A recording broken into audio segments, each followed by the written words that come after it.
Salut l'ami et bienvenue pour cette nouvelle vidéo. Vu que vous avez été pas mal à me poser des questions justement sur la transmission de nos fixes, suite notamment à la vidéo du montage pignol fixe de l'an dernier, je me suis dit que j'allais faire une petite vidéo rapide sur, on va dire, les deux grands types de dimensions que l'on trouve en pignon fixe. Parce que sur mon vélo de piste, j'utilise maintenant une transmission en 11/128e, soit 11 vitesses.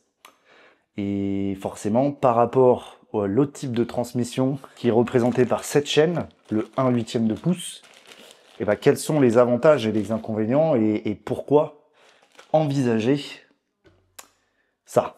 C'est ce qu'on va essayer de répondre aujourd'hui. Alors on va être clair, on rentre immédiatement dans des considérations que pour 99% des gens ne vous touchent pas. Voilà, clairement. On va commencer déjà par parler de ce qui est considéré comme le standard en piste, en fixie, qui est donc le 1/8e de pouce. Le 1/8e, donc ces chiffres, représentent en fait la largeur de tes pignons et donc la largeur interne de ta chaîne. C'est assez large, donc c'est quasiment ce qu'il y a de plus large aujourd'hui sur le marché.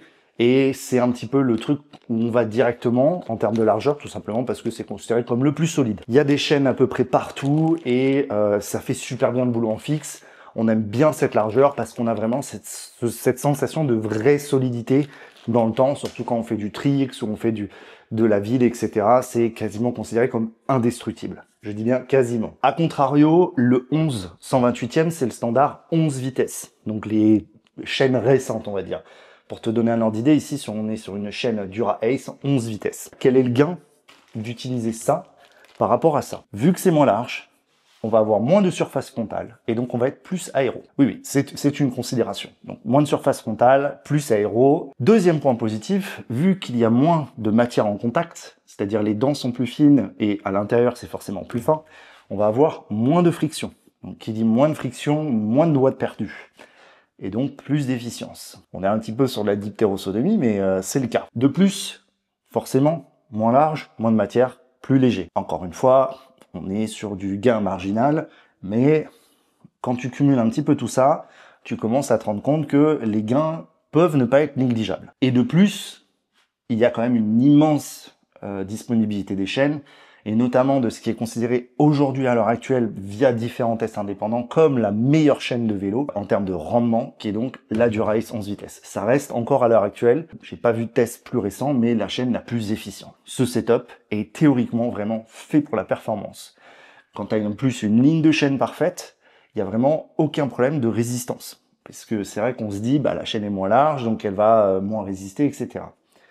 Il y a, je pense, aucun test qui montre que la chaîne est moins résistante. Vu que tout est un peu moins large, etc., oui, elle aura moins peut-être de durée dans le temps, mais en termes de puissance pic, la solidité est là. Surtout que, faut pas oublier que sur un vélo de route, ta chaîne va se croiser, c'est-à-dire que quand tu vas être petit pignon, elle va jamais être parfaitement alignée. Sur un vélo de piste, la chaîne est droite. Donc vraiment, l'effort est complètement linéaire, il n'y a pas d'effort de torsion latérale. Donc c'est ultra solide. Maintenant, est-ce que tu dois investir là-dedans? Et surtout, quels sont les bénéfices du 1/8e encore? Parce que là, pour l'instant, on voit que c'est très bien. Mais est-ce que le 1/8e n'a pas encore des points positifs? Alors, le 1/8e en a encore un petit peu. Et déjà, le premier, c'est que globalement, c'est vrai, le 1/8e de pouce, les chaînes comme ça sont un poil plus solides. Dans le temps, elles vont probablement durer plus, surtout grâce à leur largeur, etc. Elles sont certes globalement moins efficientes, mais ça reste du très solide. Mais surtout, le plus gros avantage d'un système en 1/8e de pouce quand tu utilises un pignon fixe, c'est la disponibilité des pignons et plateaux dans toutes les dimensions. Et oui, parce qu'aujourd'hui, des plateaux, des pignons en 1/8e de pouce, t'en trouves, alors je vais pas dire partout, mais beaucoup de marques en font, que ça soit Mickey, que ça soit Chronos, que ça soit Velobike, etc. Même les Chinois en font maintenant. Tu en as partout. C'est vraiment pas un problème d'en trouver. A contrario, les transmissions dites narrow ou 11/128e sont beaucoup plus difficiles à trouver. Pour te donner un ordre d'idée, Chronos sur son site dit que c'est du 3/32e, alors que c'est pas vrai, j'y viendrai. C'est bien du narrow. Et ce qui fait que on n'a pas toutes les dimensions. Les plateaux, c'est pas trop un problème. On va vraiment de 42 jusqu'à 70, 75. Ça, on trouve que ça soit chez Chronos ou Velobike. Mais par exemple, pour les pignons, là, par contre, ça devient une vraie galère parce qu'on trouve rien au-dessus de 19. Et on est aujourd'hui dans une ère moderne du cyclisme sur piste, on aime bien avoir des plateaux de 65-70 avec des pignons 18-19 à l'arrière. C'est un petit peu un problème. C'est toujours faisable, sur mesure, mais c'est vrai qu'en grande disponibilité, bah, c'est compliqué. Et puis même, tu vas pas trouver des plateaux en 11/128e partout. C'est quand même un inconvénient. Et dernière chose, tu as aussi probablement entendu parler du 3/32e de pouce. Donc c'est entre les deux. C'est entre le 1/8e et le 11/128e.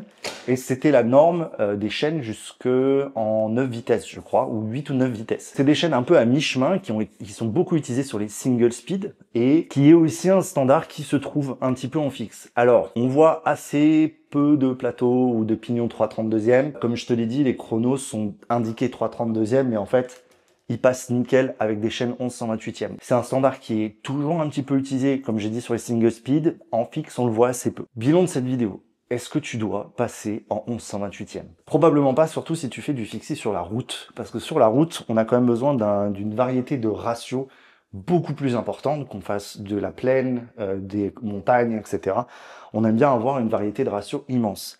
Et c'est un peu le truc de mon FISA, c'est que je suis en 11/128e, mais le problème, c'est que la disponibilité de plateau est trop petite. J'ai besoin de pouvoir changer régulièrement mes plateaux en fonction de ce que je fais. Et ça, c'est un vrai problème. Alors que en 1/8e, je fais ce que je veux. En plus, j'ai déjà un stock de plateaux immense, de pignons immense, et donc c'est beaucoup plus simple. Par contre, si tu fais de la piste, et même si tu fais pas de la compétition sur la piste, il y a un intérêt à passer en 11/128e, sauf si bien sûr tu dois tout racheter, mais c'est vrai que tu peux racheter les plateaux que tu connais. Par exemple, moi j'ai un 50, un 53, et j'ai une gamme de pignons qui va de 14 à 18 ans. J'ai tout couvert le spectre de mes pignons, et comme ça, je peux un peu m'entraîner de façon claire et précise.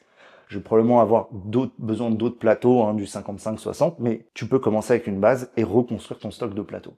Il y a un intérêt en gain, en poids, en bruit, en performance aussi, et surtout si ta chaîne est waxée, là on commence à tomber dans du gain marginal. Donc, passer au 11/128e, pourquoi pas, si ça t'amuse, gain de bruit, gain en performance.